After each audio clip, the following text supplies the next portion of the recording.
tarde a todos. Agradeço a vossa presença e interesse em participar neste webinar. Neste webinar vamos mostrar como é que um domínio.pt aliado ao SEO e à inteligência artificial pode impulsionar a sua presença digital e aumentar o impacto da sua marca no mercado nacional. Antes de avançar, gostaria que me confirmassem, por favor, através do chat, se estão a ver e ouvir bem, que é para nós conseguirmos garantir que estamos com as condições necessárias para conseguirmos arrancar com segurança.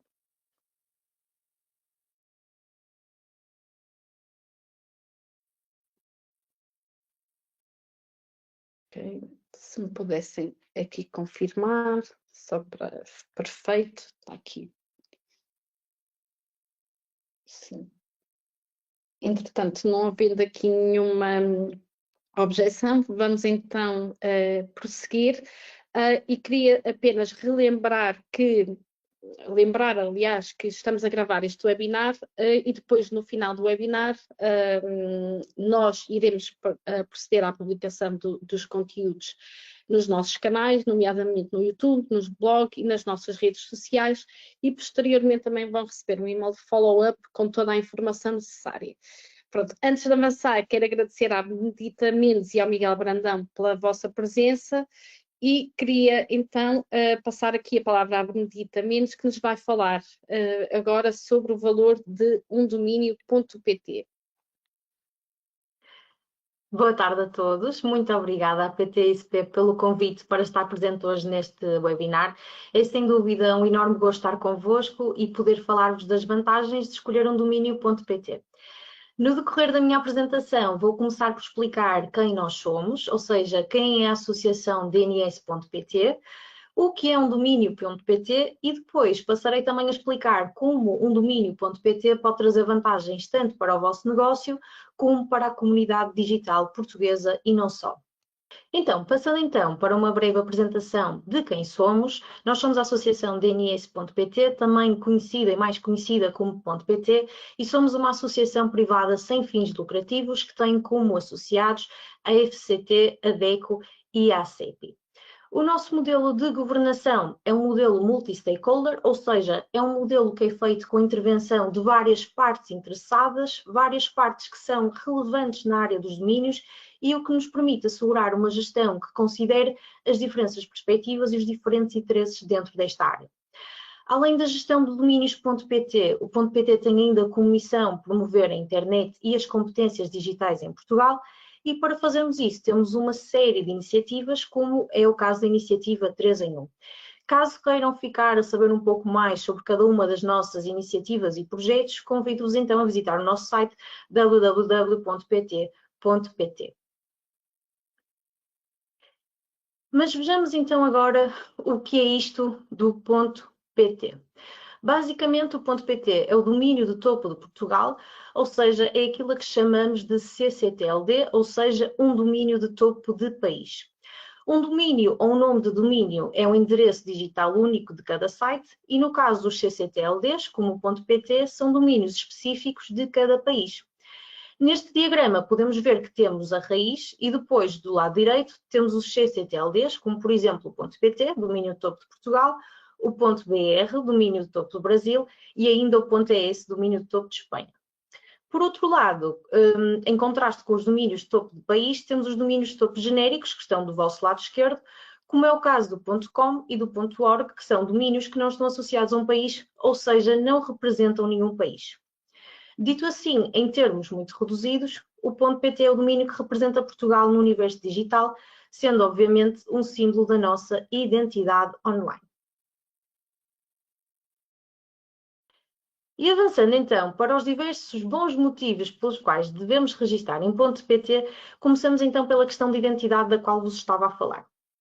De facto, o .pt é o símbolo da Portugalidade, é a marca de identidade nacional que só por si já é uma vantagem para qualquer negócio. Este domínio permite identificar a vossa empresa como sendo parte de Portugal, o que a aproxima do mercado português e a destaca como sendo uma entidade nacional. E esta é uma questão bastante relevante, sobretudo para os consumidores portugueses que continuam a percepcionar as empresas que têm um site .pt como sendo mais confiáveis e até mais sérias. Temos ainda um último ponto, que é a questão da aceitação dos IDNs. Os IDNs são nomes de domínio internacionalizáveis, ou seja, quer dizer que vocês, ao registarem em .pt, podem registar com caracteres específicos da língua portuguesa, como é o caso dos acentos e das cedilhas, e apesar de que esta informação na realidade é algo que ainda não é do conhecimento do público em geral. Há 20 anos era algo que não era de todo possível e há muitas pessoas que ainda hoje acham que o nome da sua empresa, se por exemplo acaba em São, Coração, tem que se registrar como Curacão, porque não pode ter uma cedilha nem um til. Mas na realidade atualmente já é possível registrar o vosso domínio com cedilhas e til ou outro acento da língua portuguesa e assim ter o vosso site exatamente com o nome da vossa empresa ou da vossa marca. Passando então para a questão do posicionamento, o domínio.pt oferece também diversas vantagens. Para fazer um breve contexto, desde 2012 que para se fazer um registro no domínio.pt não é necessário que haja um registro prévio de uma marca. Ou seja, isto significa que se um domínio estiver livre para registro e forem cumpridas as regras de registro, este domínio pode muito bem ser registado. O problema é que isto é aplicável tanto aos vossos domínios como a todos os outros. Portanto, se uma empresa atua em Portugal ou vende para o mercado português, essa empresa tem todo o interesse em ter o registro sob .pt salvaguardado. Porque se não o tiver, qualquer pessoa pode fazer esse registro, eventualmente por coincidência, mas também pode ser para usá-lo para fins maliciosos, para se fazer passar pela vossa empresa ou até mesmo para tentar comprar e depois revender-vos esse mesmo domínio para com um preço muito mais elevado. Portanto, é sempre bom fazer questão desta proteção da marca, do nome, da designação e garantir que realmente são vocês que ficam com este direito. Outro ponto importante a reter é que registar em .pt contribui tanto para o crescimento como para a inovação digital de Portugal, sobretudo na internet. Avançando aqui para as questões de segurança e fiabilidade, uma das grandes vantagens do .pt é a nossa grande preocupação com a cibersegurança. O exemplo deste nosso compromisso com a segurança é o PTSOC, que é o Centro de Operações de Segurança do .pt, que nos permite prevenir e responder a incidentes de segurança. O PTSOC atua em cooperação com uma série de entidades nacionais, como é o caso da PSP, do Centro Nacional de Cibersegurança, e também com a nossa rede de parceiros registrados, com o intuito de preservarmos um ecossistema seguro em .pt. No que toca aos casos de DNS abuse, ou seja, atividades maliciosas relacionadas com nomes de domínio, como por exemplo, domínios a serem utilizados para phishing ou para disseminação de malware, nós apresentamos resultados bastante positivos, pois temos muitos poucos casos de DNS abuse na zona.pt. Em 2024, registámos apenas 61 casos de domínios com DNS abuse, no universo de mais de 450 mil domínios, sendo que destes 61 casos, 88,7% foram resolvidos rapidamente com a intervenção da nossa equipa do PTSOC. Em termos de extensões de segurança e outras ferramentas que estão disponíveis, o PTSOC oferece a possibilidade de registro de domínios de DNSSEC, que são extensões de segurança para o vosso domínio, que, no fundo, vos dá uma camada de proteção adicional que garante a integridade do tráfego do domínio, ou seja, isto previne ataques nos quais as pessoas que acedem ao vosso site são redirecionadas para sites fraudulentos. Além deste serviço, temos ainda um outro serviço adicional, que é o Registry Lock, e que tem como objetivo proteger o vosso domínio de alterações não autorizadas.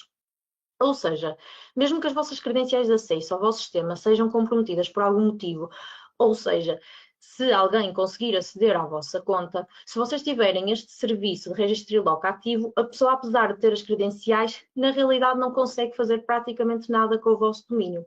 O que este serviço faz é que, além das credenciais de acesso à plataforma, para vocês fazerem um conjunto de ações definidas por vocês, é feita uma chamada telefónica para a pessoa autorizada a fazer estas ações e é então confirmada com essa mesma pessoa que este pedido foi feito e que é efetivamente um pedido legítimo.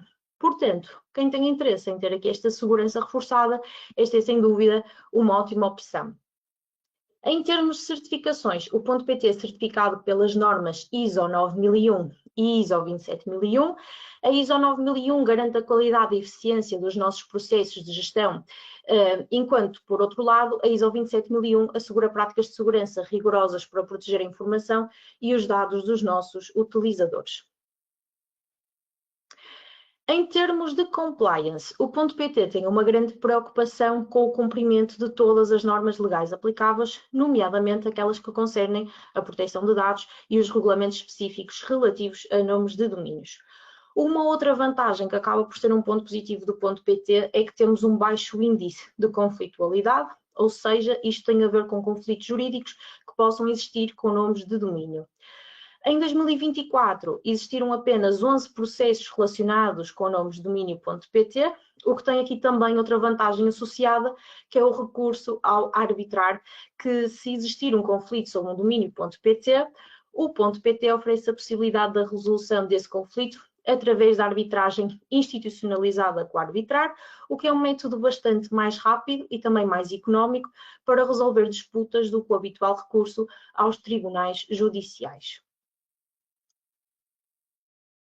Agora que vimos as diversas vantagens para registar um domínio.pt e para finalizar, queria apenas explicar como podem registar um domínio.pt, sendo que existem duas opções. Podem registar diretamente connosco no nosso site, mas alerto desde já que este registro fica feito diretamente connosco, apenas inclui o registro do domínio, ou seja, a licença para vocês utilizarem este domínio de forma exclusiva. Este meio, então, não vai fazer com que o vosso site funcione, não vai fazer com que tenham e-mails, é apenas o registro do domínio. É por isso que a outra opção, registar através dos nossos registrares, que são parceiros acreditados, identidades que se especializam na gestão de domínios, é sempre aquela que é a recomendação para os nossos clientes, porque os registrares normalmente oferecem um pacote de serviços que, além do registro, inclui também o alojamento, caixas de e-mail, ferramentas para a construção de site e outras ferramentas adicionais que são, obviamente, necessárias para o desenvolvimento de todo um site. Neste momento, o .pt conta com 118 registrares acreditados, sendo que um dos nossos registrares acreditados é precisamente a PTSP, que nos convidou para estar aqui neste webinar hoje. Termino assim a minha apresentação, que espero que tenha sido esclarecedora, e passo a palavra à Sandra. Muito obrigada. Muito obrigada, Benedita. Entretanto, vou aqui preparando a apresentação para passarmos aqui a palavra ao Miguel.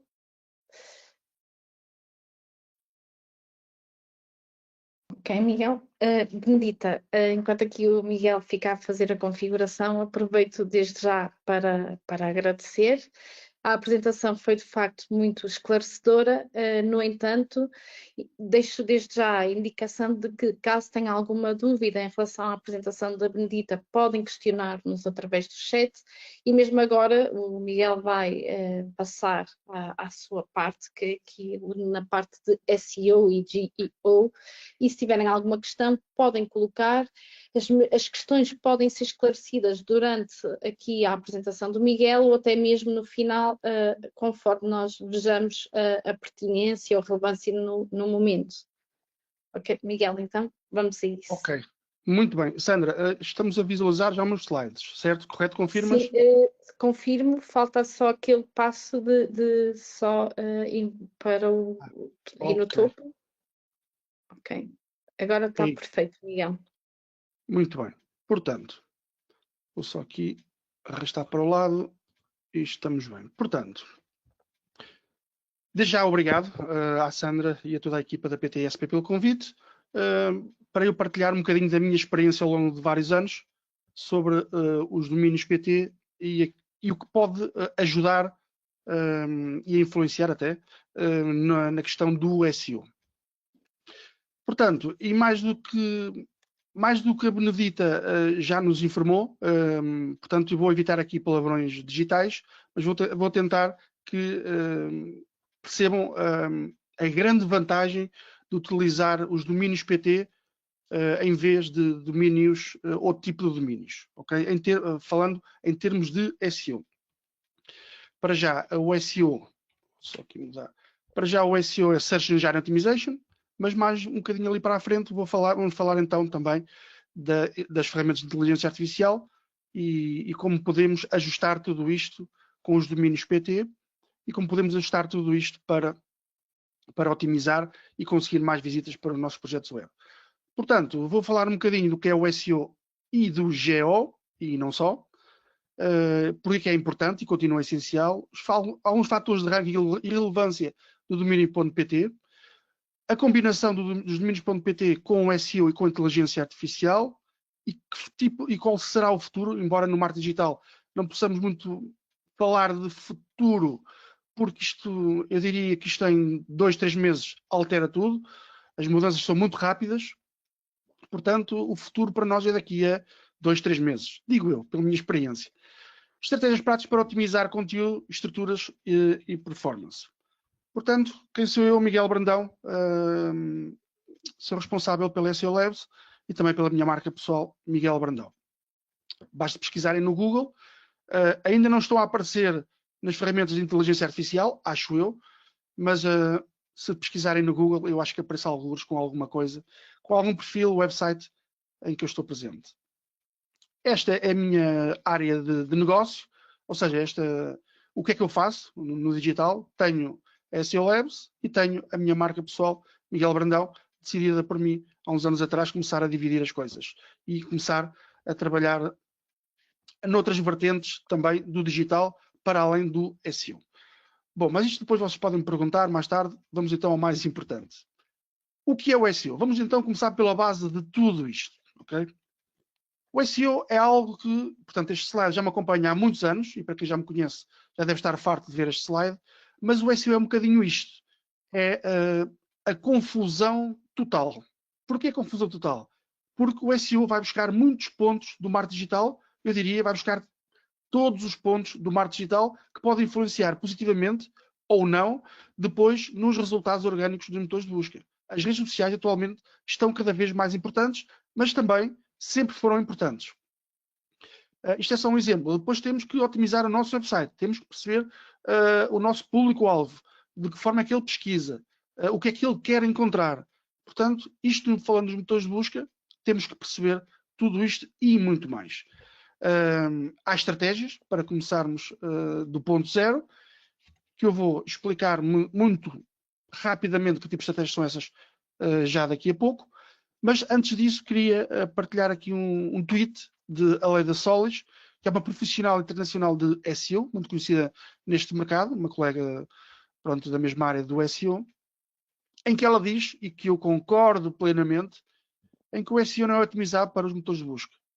O SEO é otimização para potenciais utilizadores, clientes, leitores que andam à procura de serviços, de produtos, de informações, através do canal dos canais de motores de busca, ok?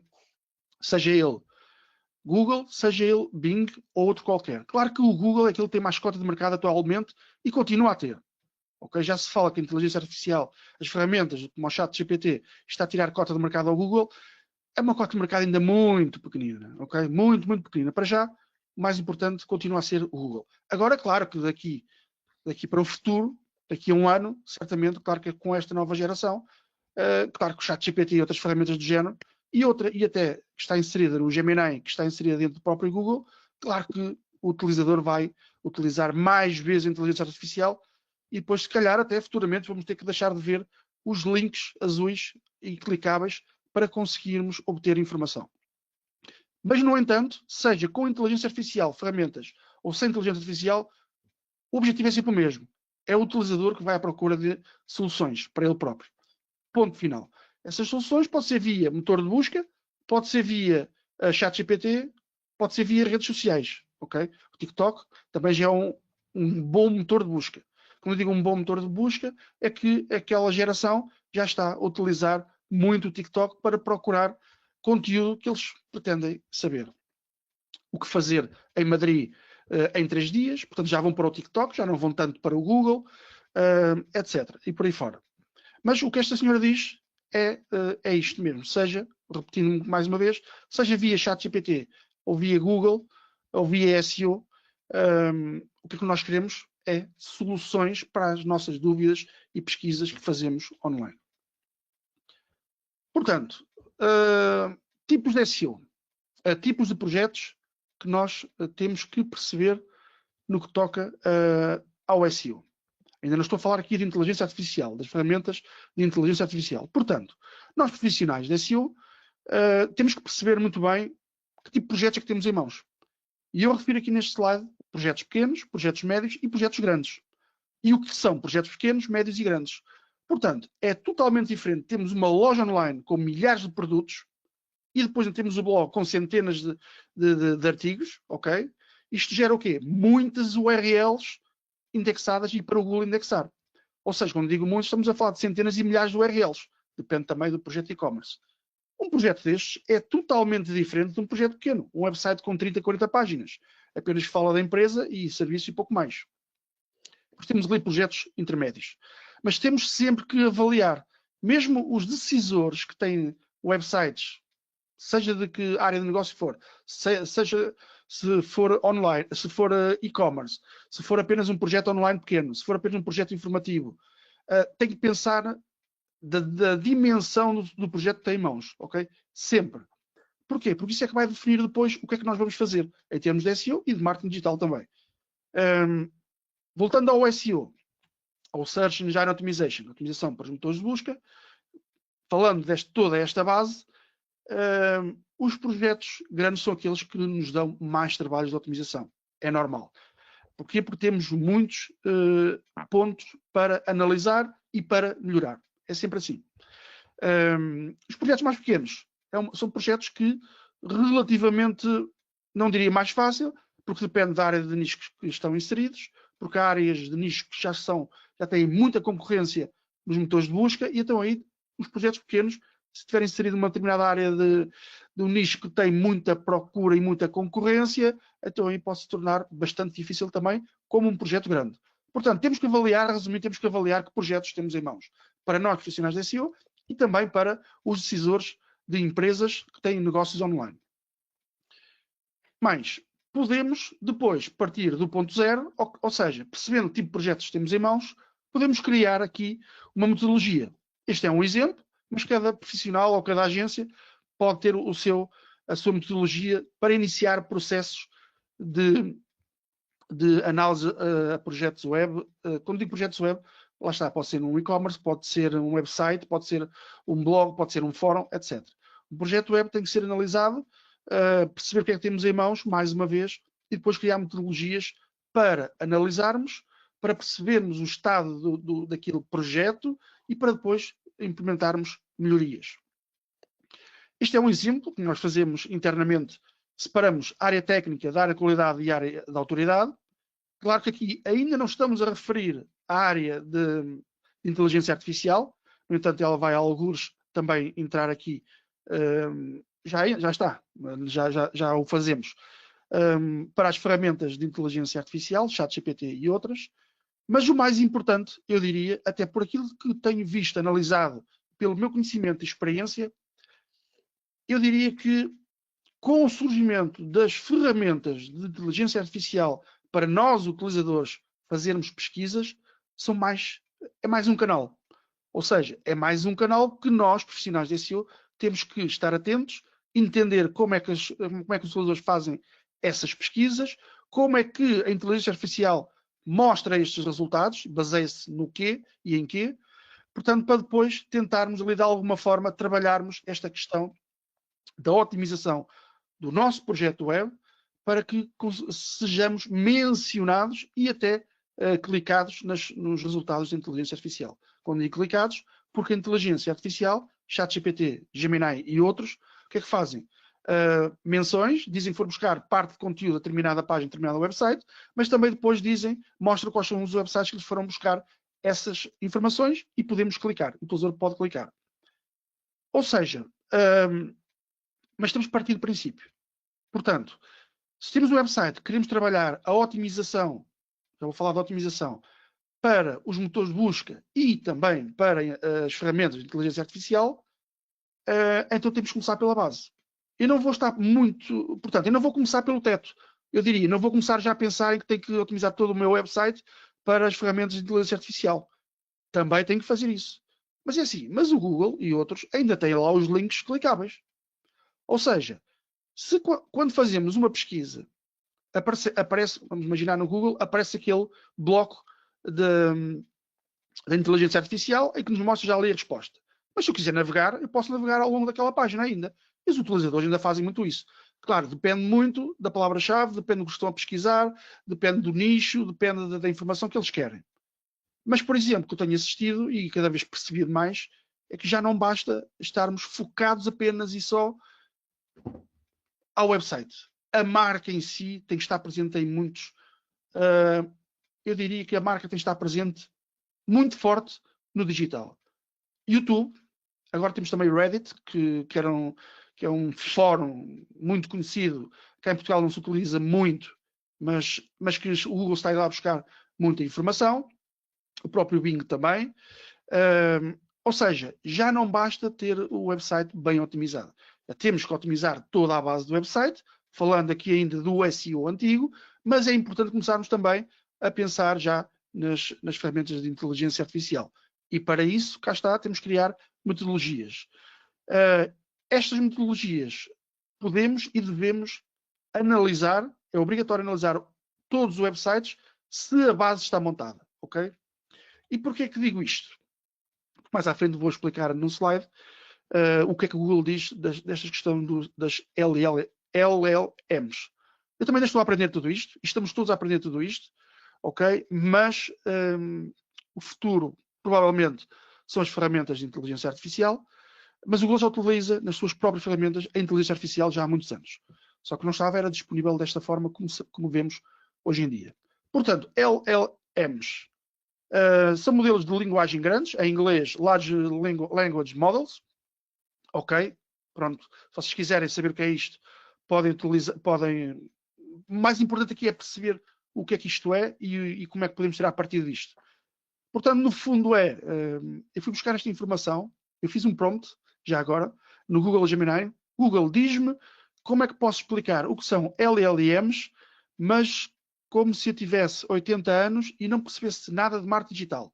E então o Google disse-me. Depois analisei o conteúdo e criei este slide. O Google diz, como um aprendiz muito aplicado, que leu todos os livros, portanto, LLMs, é um aprendiz muito aplicado, que leu todos os livros, todas as cartas, todos os jornais e todas as conversas que alguma vez foram escritas na história. Portanto, ele explicou-me de forma muito básica, muito simples, o que é isto, uma LLM. No fundo, é algo que aprendeu tudo isto e que leu isto tudo, toda a informação ao longo dos anos. Mais ainda, é um programa de computador que leu tanto que consegue conversar connosco humanos e escrever textos que parecem ter sido feitos por pessoa. Ou por uma pessoa ou por pessoas. Portanto, para além do texto, já podemos criar vídeos, imagens, etc. Como toda a gente já sabe, a evolução cada vez está muito maior. Depois temos os grandes modelos de linguagem, são sistemas de inteligência artificial avançados que compreendem e geram linguagem natural ou texto semelhante ao humano, através de dados que serviram de base à sua preparação através de técnicas de aprendizagem automática. Portanto, são ferramentas, digamos assim, em que utilizam a inteligência artificial para aprender e agora estão disponíveis para falarem, entre aspas, para falarem connosco, porque eles já têm muita informação e continuam a aprender, atenção, connosco, mas eles vão buscar toda a informação existente por toda a web e não só,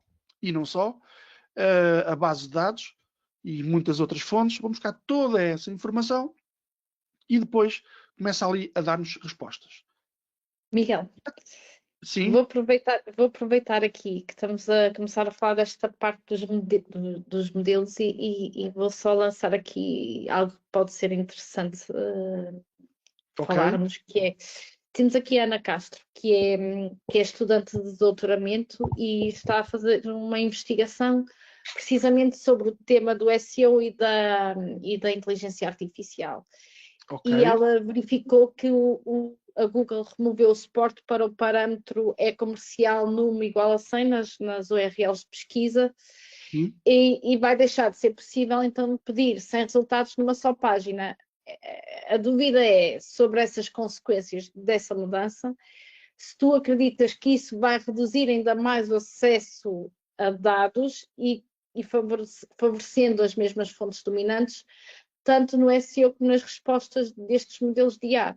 E sim, o que é que as PMEs podem fazer para proteger ou ganhar visibilidade num cenário mais concentrado? Como estamos aqui a introduzir, acho que pode ser um mote interessante para darmos aqui Certíssimo, seguimento à apresentação. Ok, vamos por partes. Primeira pergunta. Essa questão que o Google deixou de mostrar esses resultados até à posição 100. Porquê? Como é que o Google... Aliás, o Google já sabia isto há muitos anos, mas não era natural o utilizador fazer uma pesquisa e depois andar ali, depois tinha uma página, mais ou menos cerca de 10 a 12 resultados ou 8, depende daquilo que o Google estava a mostrar, ali na SERP, e depois tínhamos aquele menu, eu chamo-lhe menu, aquela numeração, página 2, 3, 4, 5 e por aí fora de resultados. Exatamente. Página 10 e por aí fora. Teve uma altura que o Google deixou de mostrar a numeração e era scroll contínuo, mas depois voltou atrás. Bom, voltando ainda sobre essa pergunta. Não era natural o utilizador ir para a página de resultados do Google para a página 50, 54, 80, 70. Isso não era um processo normal. Nós, utilizadores, pesquisamos primeira página de resultados, no máximo vamos para a segunda, terceira página e não vamos mais além. Então o Google começou a perceber isto já há muito tempo. E o que é que o Google fez? Percebeu que eram bots de várias ferramentas, SEMrush e muitas outras que andam aí no mercado. Percebeu que eram bots para quê? Para perceber que determinadas palavras-chave, qual era a posição no top 100 que aquela URL estava posicionada. Portanto, o que é que isso fazia? Influenciava os dados das palavras-chave. Ou seja, uma palavra-chave, por exemplo, eu não tenho aqui nenhum exemplo, mas por exemplo, calças pretas. Nós analisávamos nas ferramentas SEMrush e muitas outras, analisávamos que calças pretas, o Google dava-nos essa informação e as ferramentas também, tinha 2.000 pesquisas em média por mês. E nós, profissionais de SEO, e quem consultava esse tipo de ferramentas como a SEMrush, ficávamos todos contentes porque percebíamos aproximadamente que aquela palavra-chave tinha aquele volume de pesquisa em média por mês. Ou seja, e então, essas pesquisas que os bots estavam a fazer e a clicar nesses resultados, estavam a influenciar esses números e esses dados. E foi por isso que o Google decidiu remover esses acessos. Okay? Foi por causa disso. Para quê? Para não influenciar esses dados. Agora, o Google, desde o lado dos começos, que surgiu na internet, o que é que ele faz? Ele tenta sempre dar a melhor resposta ao utilizador. Porquê? Preocupa-se com o utilizador? Sim, mas numa vertente de ganhar dinheiro. Nós temos que perceber que o Google ganha dinheiro, quer ganhar dinheiro, ganha muito dinheiro, e a maior receita da Google são com os anúncios. Ok? Então, eles querem vender mais anúncios. Se o utilizador faz uma pesquisa, aparecem os anúncios, agora aparecem anúncios por todo lado, aparecem os anúncios e dá resposta também organicamente ao utilizador, o utilizador, mesmo não clicando nos anúncios, ele vai voltar ao Google para obter a resposta. E então aí vai clicando em anúncios, vai clicando nos resultados orgânicos, etc. Isto para dizer o quê? Para dizer que ao longo de todos estes anos, o Google conseguiu transmitir e dar-nos a informação que eles dão-nos a melhor resposta possível para as nossas dúvidas e questões. Portanto, a partir daí, depois surgiram ferramentas e que foram alterando muita coisa. Quando digo ferramentas externas à Google, não tem nada a ver com a Google. Porque o próprio Google tem uma ferramenta interna em Google Ads, que agora esqueci-me do nome, em que podemos também analisar o volume de procura. Keyword de qualquer coisa. Keyword Planner, qualquer coisa. Também podemos analisar o que ele faz, ou seja, não sabemos muito bem o porquê, mas em muitas contas ele dá-nos que aquela palavra-chave, calças pretas, essa ferramenta da Google, diz que o volume de pesquisa em média por mês é entre 100 e 50 mil. Pronto, ficamos a saber o mesmo. Mas outras contas, ele já mostra os dados concretos. Mostra que são 2.000 pesquisas em média por mês. Mas pronto, ele ainda não definiu muito bem o porquê disto, ainda não percebemos muito bem, ou se contas estão a pagar muito dinheiro, que estão a pagar muito por anúncios, outras contas mais que não pagam tanto por anúncios, ele não faz esta divisão, ok? Mas o Google tem essa ferramenta interna que também nos ajuda a ir buscar dados. As outras ferramentas vão buscar dados à Google e vão buscar dados a outras plataformas e a outras bases de dados. Isto é o primeiro ponto. As LM, o comportamento das... agora já não me esqueci, acho que me esqueci da segunda questão. Sandra, ajuda-me, por favor. A segunda questão. Pronto, e agora é como é que se acreditas que toda esta conjuntura de menos acesso a dados favorece as fontes dominantes, tanto no SEO como nos modelos de IA, e depois como é que as PMEs se podem precaver para se proteger, não é? E ganhar visibilidade num cenário que será cada vez que se avizinha, não é? Que seja cada vez mais concentrado, não é? Ok. Falta de dados. Sim. A Google está a começar a proteger-se, porque a Google tem um histórico de muitos anos e tem muitos dados. Aliás, o Google sabe o que fazemos diariamente. Porquê? Pelas nossas aplicações em mobile, aplicações que temos instaladas no telefone, pelas nossas contas Google, pelo Gmail. Ele sabe o que nós fazemos. De uma forma ou de outra, ele sabe tudo aquilo que fazemos diariamente e sabe o nosso histórico. Claro que o Google agora quer proteger-se com esses dados que eles têm de muitos anos. Quando eu digo protegerem-se, por exemplo, ferramentas como para SEO, várias. Para SEO não lhes dar tanta informação. E para isso, na minha visão, e já está a acontecer um bocadinho isso, são essas ferramentas terem de pagar à Google uma percentagem, não sei, isso ainda não está claro, mas pagar algo à Google para conseguir obter alguns dados.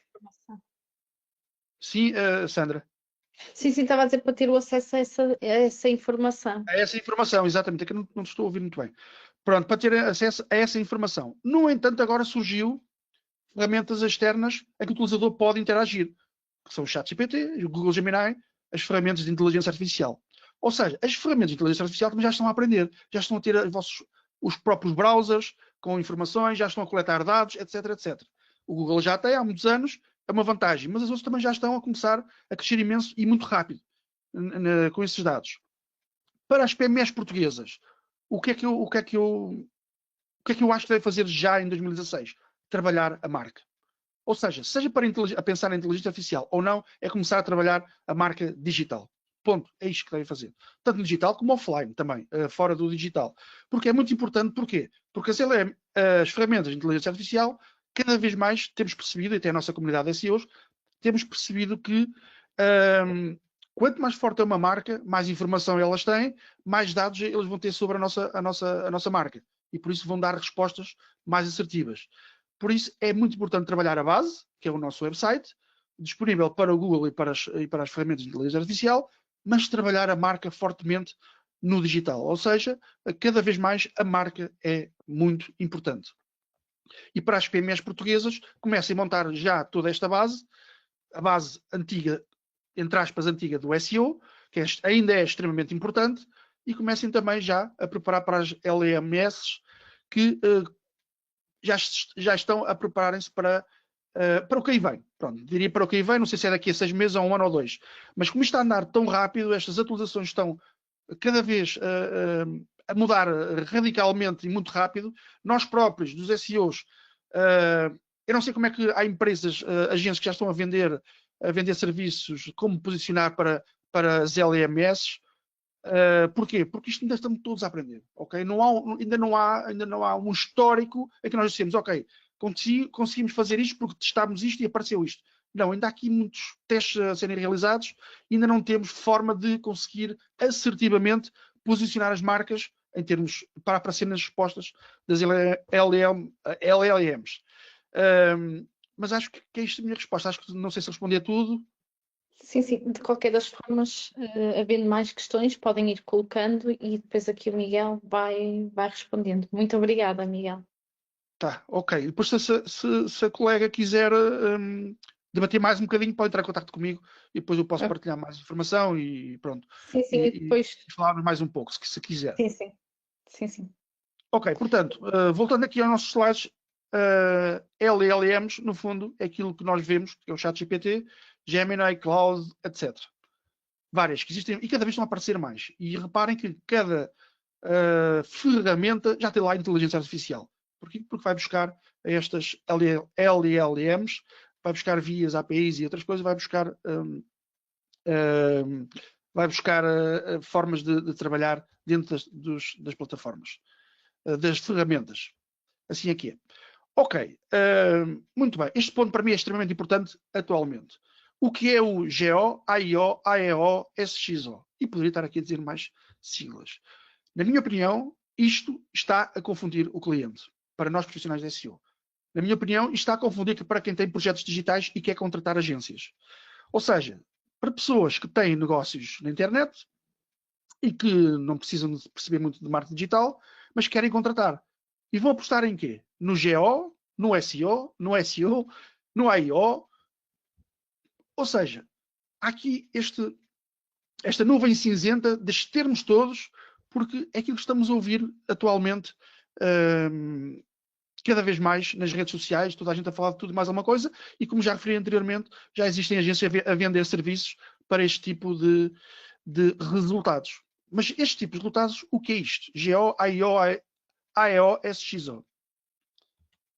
Segundo a Google, ok, atualmente, este senhor aqui é um engenheiro da Google bastante conhecido para nós profissionais de SEO, porque ele participa em eventos ligados à search e ele partilha muita informação de SEO e então ajuda-nos de alguma forma a pensar diferente e vai partilhando também alguma coisa que nós podemos, que sabemos e vamos aprendendo com ele. O que é que ele diz? Que não precisamos de GO, LLMO, estes palavrões todos digitais, GO, AIO, precisamos de SEO. Atenção, isto são slides atuais, há cerca de 2 meses atrás, isto é informação atual. Para aparecerem no Google AI Overviews. O que é isto Google AI Overviews? É quando nós entramos no Google, digitamos uma pesquisa e aparece aquele resultado, aquele bloco com a resposta feita pela inteligência artificial. Atenção, não confundam esta parte com a outra aba que já existe, que é o AI, esqueci-me do nome. Ou seja, mas existe ali já uma nova aba dentro da Google que nós falamos só com a máquina. Falamos só com a inteligência artificial. Ok? Este aqui aparecem nos resultados do motor de busca. Google AI Overviews. Portanto, o que é que ele está a dizer aqui? Ele está a dizer que, no fundo, o SEO não morreu, o SEO antigo não morreu, e como ele diz aqui, o AI Overview pode responder a perguntas mais complexas. E realmente todos nós sabemos que a inteligência artificial responde a perguntas, às vezes, com muita complexas. Pronto, para não me estender muito. Portanto, SEO, a reter aqui, SEO não morreu, o tal tradicional SEO continua a ser SEO, e para a Google, para aparecer no AI Overview, temos de tratar e trabalhar o SEO.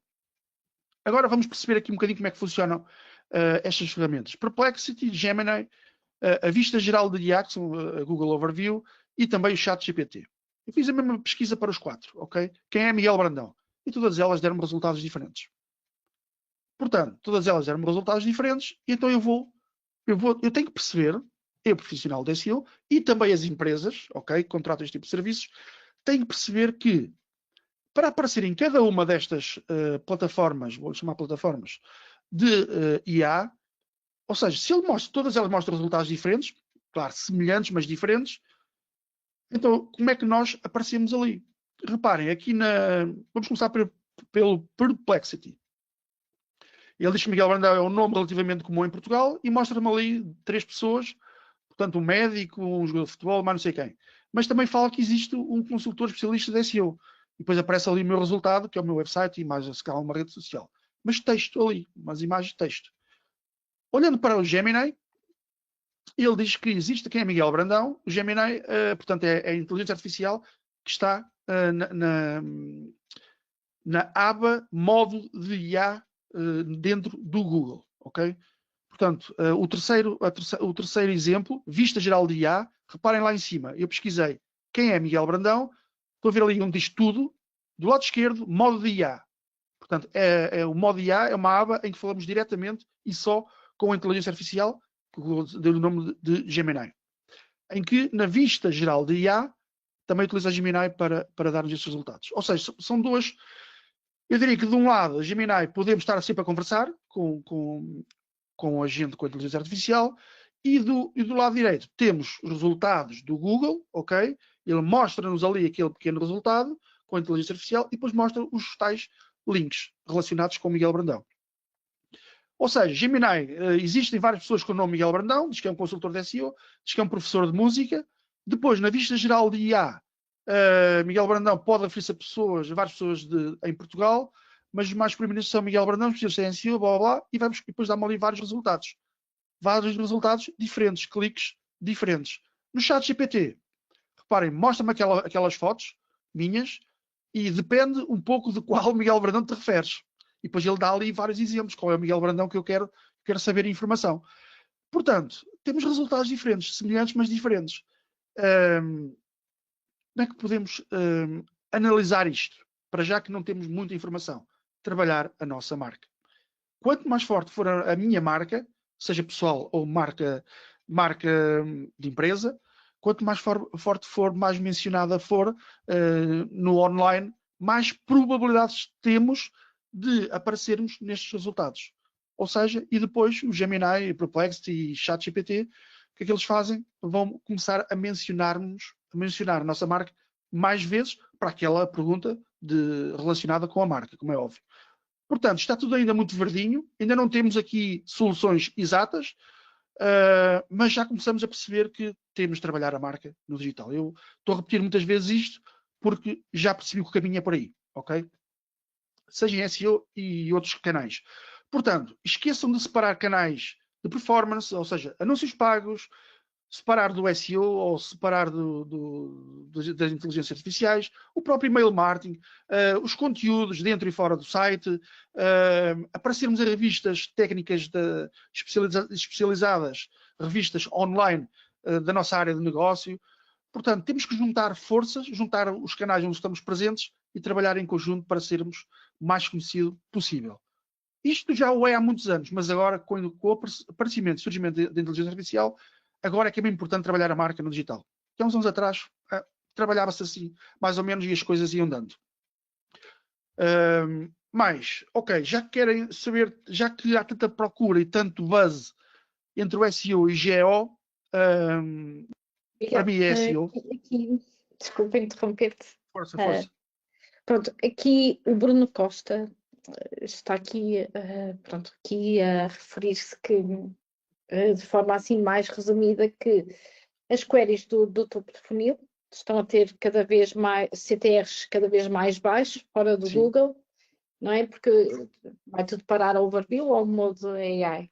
Especialmente em vários geos fora de Portugal. Pronto, perante isto, qual é a tua opinião? Pronto, duas opções aqui colocadas. Focar só no fundo do funil, criando conteúdos transacionais, personalizados, com CTAs integrados, até em long tail, muito long tail, quase sem procura, ou se por outro lado, fruto da experiência que tu tens com os teus clientes, se faz sentido continuar a criar conteúdos de topo de funil para reforçar aqui a autoridade e a relevância no tema. Daí também estavas agora a falar da importância de trabalharmos a nossa marca. Aqui, o que é que qual é a tua opinião em relação a como é que devemos trabalhar as diferentes etapas do funil? Ok, do funil. Portanto, eu até já vi artigos, por falar em funil, eu já li muitos artigos a dizer que o funil já desapareceu. Agora, com o surgimento das ferramentas de inteligência artificial, o funil agora já não é como nós o conhecemos, tofu, mofu e essa coisa toda. Para não estar aqui a dizer muitos palavrões digitais que eu evito ao máximo. Miguel, só queria aqui complementar que Sim. O Bruno, entretanto, atualizou aqui, que é da parte também só que é, eu refiro que até um pouco provocativa aqui esta questão, que é assumindo a agentificação das compras, não é? Que vai chegar aos browsers, como é que nós vamos e como é que tudo isto se vai conjecturar agora nos próximos tempos. Ok, Bruno, eu adorava saber essa resposta para partilhar com vocês. Adorava mesmo. Ele é um pouco mais extenso, mas só aqui para conseguirmos depois dar resposta e ainda conseguiste ter tempo para avançar na apresentação. Sobre os conteúdos vou falar um bocadinho mais à frente. Bruno, que sim, que devemos criar conteúdos, e depois um bocadinho mais à frente vou explicar isto. Os conteúdos vou ter que acelerar mais um bocadinho. Bruno, depois podes entrar em contato comigo e falamos, conversamos e pronto, mais a fundo sobre todas estas questões, assim como todos os colegas aqui presentes. Portanto, há respostas que ainda não as temos. As tendências que estamos a começar a ver é que a inteligência artificial é o futuro, pronto. Não gosto muito de usar a palavra futuro aqui no digital, mas é o futuro sem dúvida e vamos ter que pensar nisso. O próprio Google, para já, vai mostrando os tais links azuis nos resultados, mas a tendência vai ser desaparecer.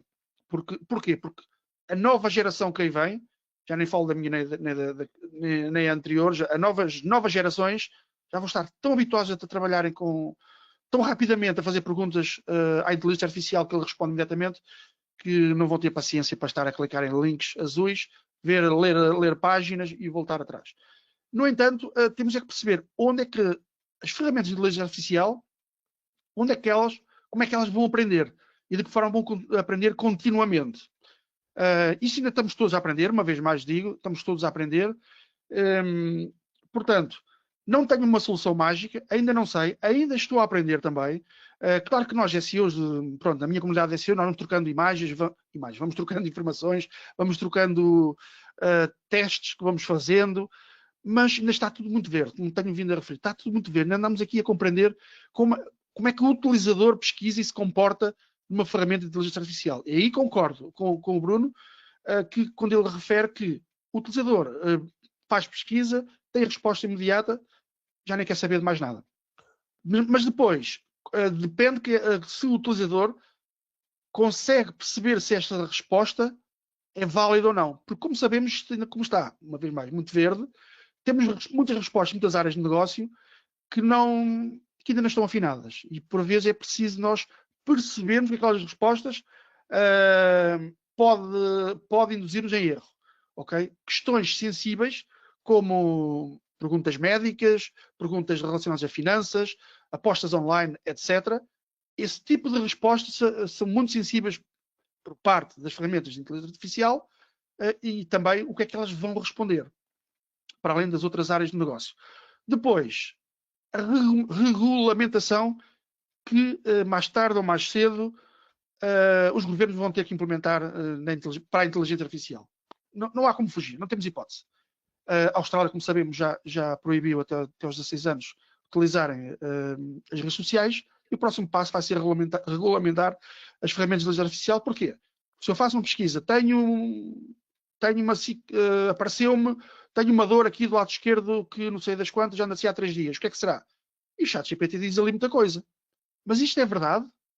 Pois baseado em quê? E vou confiar totalmente naquela resposta? Aqui está o perigo. Quem diz sobre saúde, eu quero apostar, tenho 100 euros para apostar numa casa de apostas, qual a melhor casa de apostas? E o ChatGPT mostra, se calhar, várias casas de apostas, e essas casas de apostas podemos utilizar no nosso país, não podemos, etc.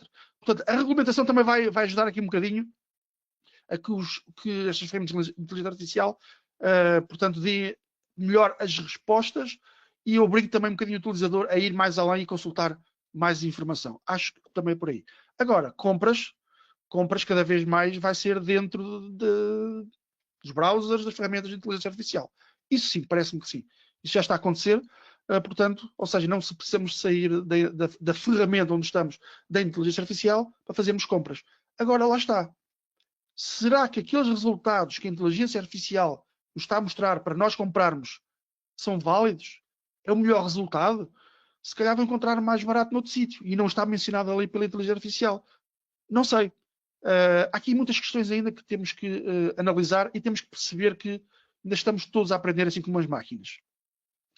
E o que eu costumo dizer é, temos de perceber, entender muito bem e depois olho humano. Olho humano para tudo isto. E questionar, fazermos questões. Será que isto é verdade? Será que vale a pena? Será que não é? Etc. Eu acho que respondi à pergunta, Bruno. Se não respondi, por favor, depois podes-me contactar, ok? Porque já tenho pouquíssimo tempo. Bom, avançando mais um bocadinho, queria falar do impacto do que é isto do SEO e GEO e os seus conteúdos. No fundo, deixa-te explicar um bocadinho o SEO e o GEO.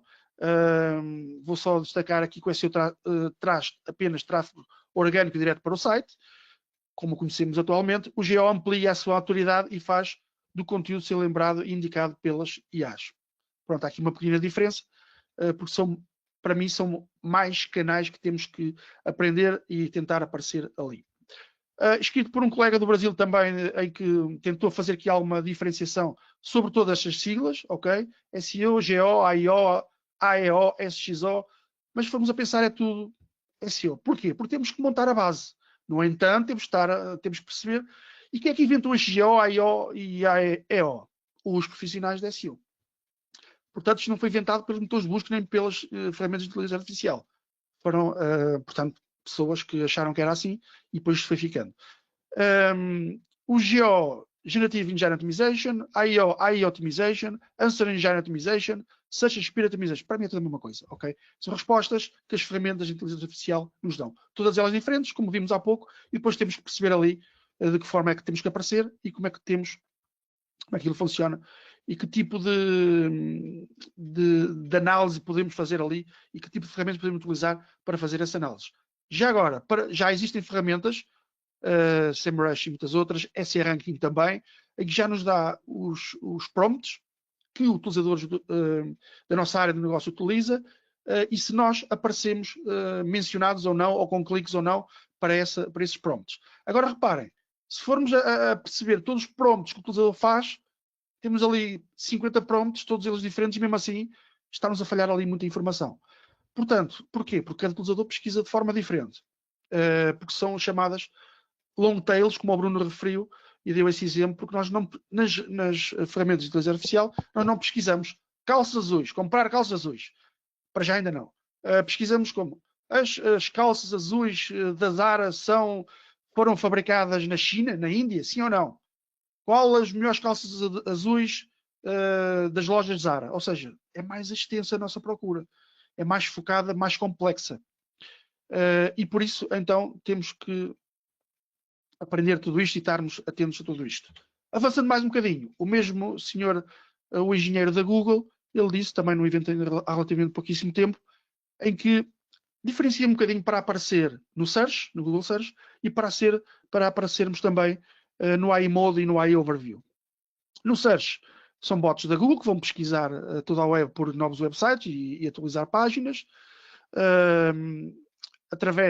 Depois faz indexação e depois ele mostra ali nos resultados, utiliza vários algoritmos e depois mostra nos resultados. O AI Mode, AI Overview é exatamente a mesma coisa. Simplesmente é diferente na forma como eles processam via servidor. Depois o Gemini usa bots, crawlers, para coletarem data, assim como também o Search. Depois a indexação usa mais ou menos as mesmas tecnologias e depois para aparecer nos resultados do Google. Portanto, a Google está aqui a dizer que isto, para aparecer, atenção, estamos a falar da Google, AI Mode, AI Overview e Gemini, como é que a Google está aqui a mostrar os dados, de que forma é que eles vão buscar essa informação para dar ao utilizador. Isto é tudo em muito verde, mais uma vez, eles não mostram tudo, a Google, mas são indicadores que os processos são praticamente iguais como se fosse para Search. Portanto, o que é que temos que fazer no nosso website? Temos que trabalhar o SEO, todo ele, básico, a pensar em dar a melhor resposta ao utilizador. Mais um engenheiro da Google que diz que o Google SEO é bom GO. Pronto. Depois ele diz aqui que no fundo para eles, Google, o mais importante é estarmos a pensar no GO, como vimos anteriormente, temos que pensar na base no SEO. Isto serve só para vos mostrar e confirmar que estas questões do GO, estas siglas todas que vemos por aí, na minha opinião, como já disse, está a confundir o cliente e até os decisores, como é que eles vão trabalhar o marketing digital com todas estas siglas que podemos resumir a SEO, no entanto, também a pensar para as ferramentas de inteligência artificial. Eu separo um bocadinho as ferramentas de inteligência artificial e depois temos também os motores de busca. Portanto, é aí que nós temos que trabalhar. Depois, o SEO não morreu. Temos aqui a resposta de John Mueller, que também é da Suíça, que partilha muita informação. Diz que o SEO nunca morre. E mais uma vez este tweet que mostrei há pouco da senhora Aleida Solis. E no final, atenção, isto é extremamente importante. O que é que as empresas e os clientes, para quem trabalha no marketing digital, o que é que eles querem? Vendas. Eles querem contactos, querem vender mais. É isto. Não vamos confundir, como eu refiro aqui, não vamos confundir o cliente, não vamos confundir as marcas com vários termos só para dar a entender que nós percebemos. A minha experiência diz-me ao longo destes anos todos que quanto mais complexidade mostramos ao cliente ou aos decisores da marca, mais difícil se torna o nosso trabalho. Portanto, simplificar tudo isto, não vamos complicar. O cliente quer, no final, quando digo cliente, para nós profissionais de SEO, e até para as marcas, o que é que as marcas querem? Vender mais. Ponto final. É isto que elas querem. Não querem saber se utilizamos GO ou FEO, não sei das quantas O. Eles não querem saber disso, ok? Mas nós, profissionais, temos que saber isso. Portanto, Avançando ainda mais um bocadinho e rapidamente. Peço desculpa. As vantagens da utilização do domínio PT no SEO. Sinal de orientação geográfica forte, portanto dão inputs positivos para os algoritmos do Google e para as inteligências artificiais. Nas pesquisas locais, ou seja, em Portugal, o Google.pt, desculpa, os domínios.pt, marca.pt, transmite mais, ao transmitir inputs para o Google de que somos de Portugal, conseguimos ter alguma vantagem, não muita, mas alguns pontinhos em relação à concorrência que utilizam outros domínios. .com/pt. Ok, mas no entanto, não façam assim da asneira. Não façam, por exemplo, marca.pt/ES, para depois aparecer ali o resultado do site em espanhol. Isto não é muito certo, ok? Porque confunde o utilizador e confunde o Google. O ideal é termos, para mercados externos, comprar sempre o .pt, ok? Salvaguardar outros domínios .es, .co.uk, .fr, comprar esses domínios locais de lá, se queremos apostar nesses mercados, ou então colocar um .com/pt/es, a coisa também, em termos de SEO, também conseguimos trabalhar o SEO de forma que o Google entenda que nós temos vários mercados, trabalhamos para vários mercados e que também trabalhamos para PT. Maior confiança do utilizador, ok? Eu em Portugal, utilizador, confio mais, se calhar, num site. Não é confiar, mas mais credibilidade.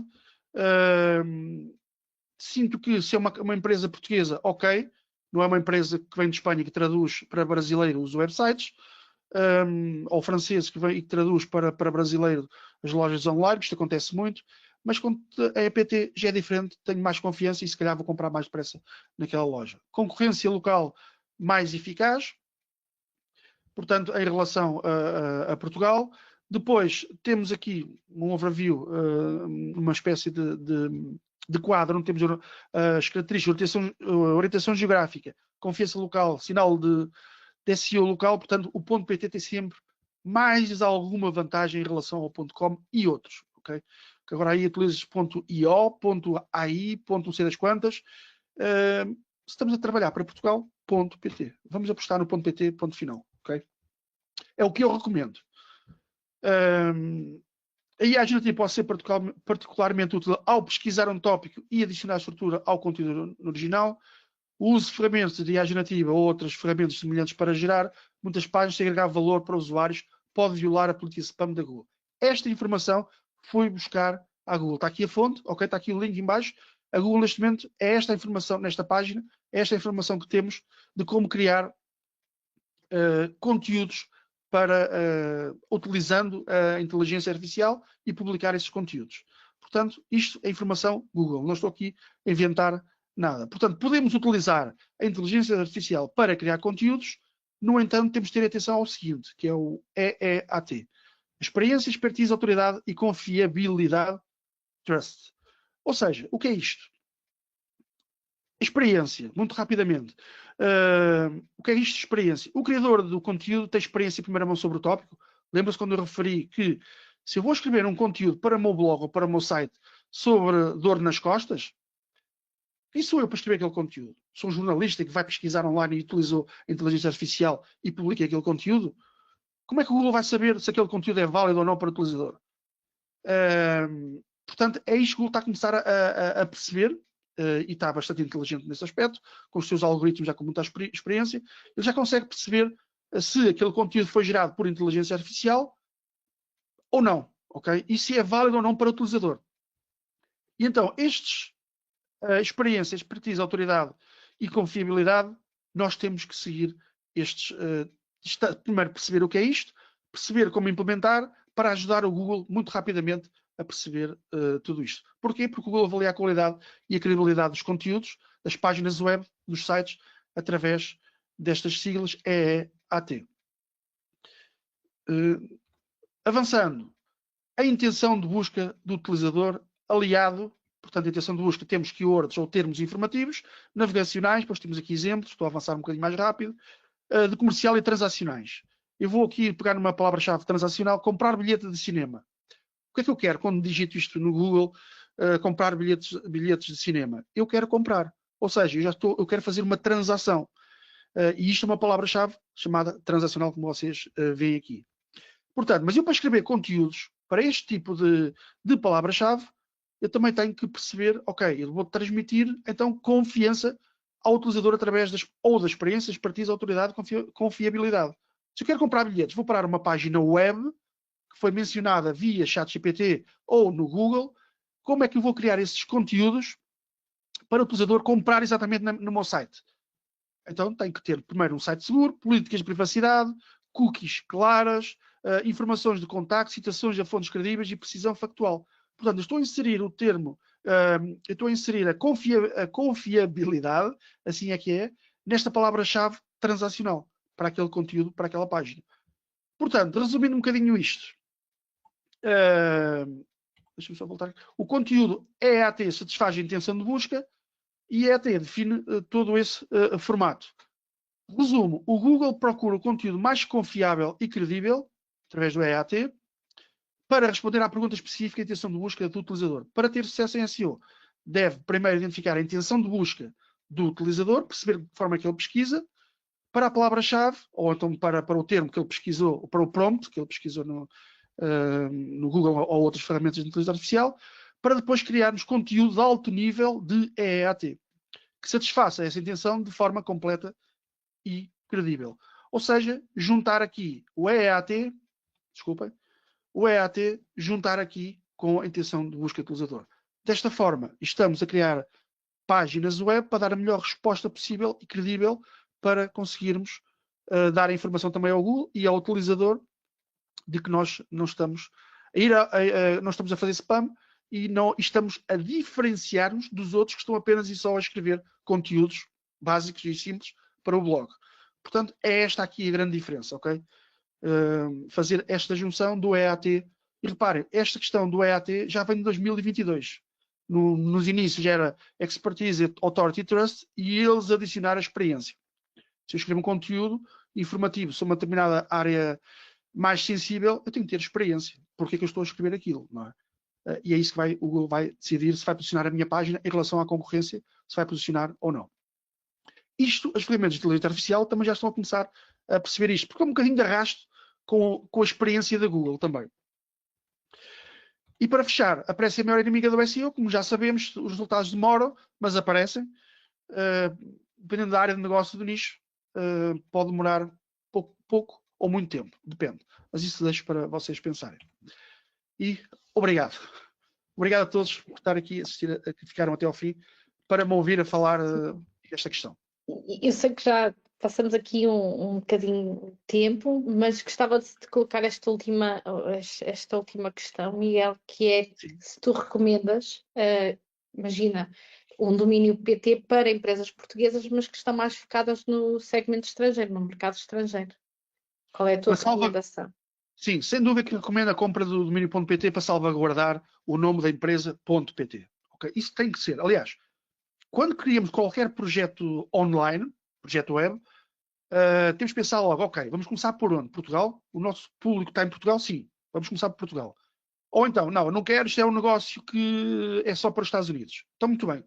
Se possível, comprar os domínios locais, ok, dos Estados Unidos, França, Espanha, como disse há pouco, mas também comprar o .pt. Mesmo que não seja esse o objetivo. É para salvaguardar o nome da marca cá em Portugal e com o respectivo domínio. Sem dúvida que recomendo. Okay. Queria agradecer-te, Miguel, e a ti, Benedita, por terem estado presentes e pela vossa excelente apresentação. O meu agradecimento em nome da PTSP e gostava de agradecer também a todos pelas vossas questões que, embora nós tenhamos acabado por derrapar um bocado o tempo, foram muito construtivas e úteis e é por isso que nós cá estamos para trazer respostas mais assertivas, não é? Porque este webinar é feito para vocês e, portanto, é super importante a vossa participação e as vossas questões.